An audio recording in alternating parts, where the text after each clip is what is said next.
In this video, I will show how to automatically change negative numbers color to red in Microsoft Excel using the shortcut.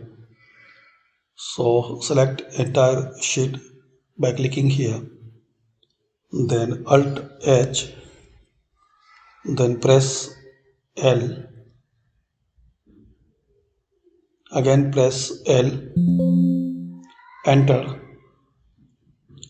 Now again press L. Now make the number 0 here, then enter.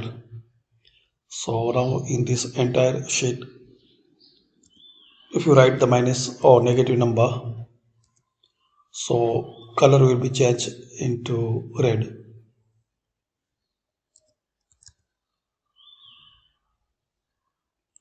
If you want to apply this setting any particular column, so right click on it and so select this column, conditional formatting, highlight cells rules, then less than, and make 0 here. Then click on OK.